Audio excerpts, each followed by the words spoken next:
A real Christian does not intentionally sin. Totoo nga ba ito? Tara, samahan niyo akong pag-aralan ito. 1 Peter 4:15 to 16. Basahin natin.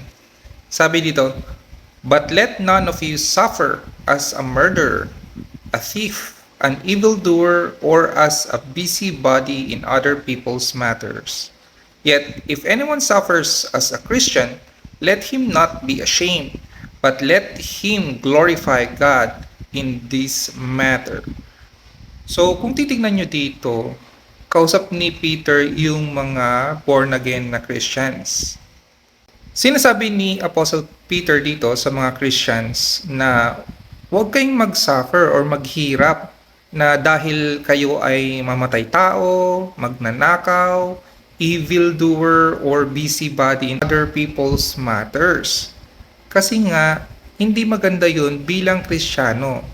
Ba? Kaya kung kayo'y naghihirap, sana maghirap kayo bilang Kristiyano para mag-glorify nyo si God. So, bakit ko nasabing mga believers ang audience ni Peter dito? So, balik tayo sa chapter 1 ng 1 Peter. Sabi dito, "Blessed be the God and Father of our Lord Jesus Christ, who, according to His abundant mercy, has begotten us again to a living hope through the resurrection of Jesus Christ from the dead." Diba? Has begotten us. Kumbaga, naging born again tayo. Continuing, sabi, "To an inheritance incorruptible and undefiled, and that does not fade away, reserved in heaven for you, who are kept by the power of God through faith for salvation ready to be revealed in the last time." Sinasabi niya dito na kayo, mga born again Christians, yung inheritance nyo is reserved in heaven for you. At ang nagkikip nun is si Lord Jesus Christ sa power niya through faith, di ba? Na ma-reveal in the last time. Ganda, di ba? Yan ang meron ka bilang Kristiyano kay Lord Jesus Christ. Ngayon, tignan naman natin ang mga example sa Bible na yung mga nagkasala intentionally na mga kabilang na sa mga anak ng Diyos. Una dito si David. Si King David, nagkasala siya kay Bathsheba. Makikita natin to sa 2 Samuel 11. So, ninasa niya, nag-covet siya sa asawa ni Uriah. Tapos, nag-commit adultery siya sa kanya, kay Bathsheba. Diba? Nangalun niya siya. Tapos, nung nabuntis si Bathsheba, tinawag niya pabalik si Uriah. Tapos, nilasing niya, hoping na makipagtalik siya kay Bathsheba para makover yung sin nilang dalawa ni Bathsheba. Tapos, nung hindi ito nag-work, in-order niya yung general niya, si Joab, napatayin si Uriah in battle. Diba? Tignan mo dito, ang daming kasalanan ni King David. At intentionally niya ginawa ito. Paano naman si King Solomon? Naging idolatrous siya. Kasi sinabi ni Lord, huwag kayong mag-asawa ng mga babae na nasa paligid nyo, yung neighbors nyo. Kaso ginawa niya ito.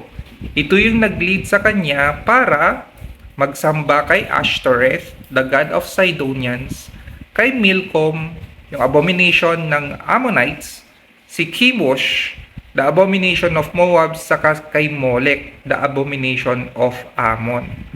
Nagkasala siya intentionally. Sino pa? Si Lot din, yung pamangkin ni Abraham. Nagkasala. Anong ginawa niya? Inoffer niya yung mga anak niyang babae para ma-rape ng mga Sodomites.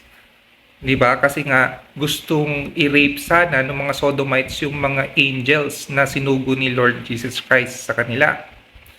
Tapos, after that, inuntis niya rin yung mga anak niya habang siya ay lasing. So, diba? Intentionally rin siyang nagkasala dito. Punta tayo sa New Testament. How about si Apostle Peter? Diba? Nung binigyan siya ng oportunidad para i-confess si Lord Jesus Christ na disciple nga siya niya, dininay niya ito 3 times. Alam naman natin tong kwento na to. So, di ba, intentionally niya na dininay si Lord Jesus Christ. Some people say that a born-again Christian always does the right thing when presented the opportunity and does not intentionally sin. Always na ginagawa nila yung tama daw at hindi sila magkakasala intentionally. Ngayon, question, ito ba yung experience nyo?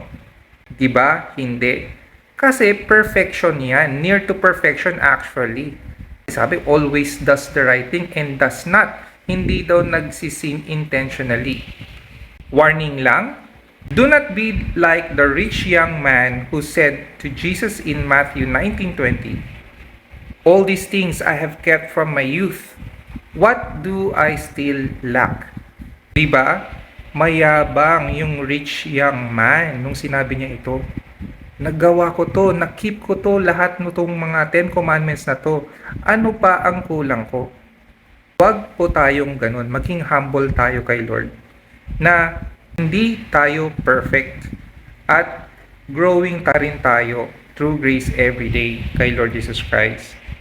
Conclusion, a born-again Christian still sin intentionally.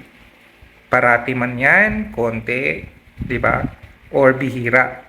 Whether they admit it or not. Aminin man nila or hindi. Saan ba? Sa salita, sa action, pati na rin sa ating mga isipan. Nagkakasala tayo intentionally. Thanks be to God na yung salvation natin is by grace alone, through faith alone, kay Lord Jesus Christ. And sabi niya nga, di ba, dun sa binasa nating verse kanina, that we are kept saved by Him. Siya yung nag-keep ng salvation natin at ni-reserve niya sa atin yung inheritance natin, ready to be revealed in the last time. I hope na-enjoy nyo itong Bible study natin at naintindihan nyo po. Sa muli, God bless us all, always.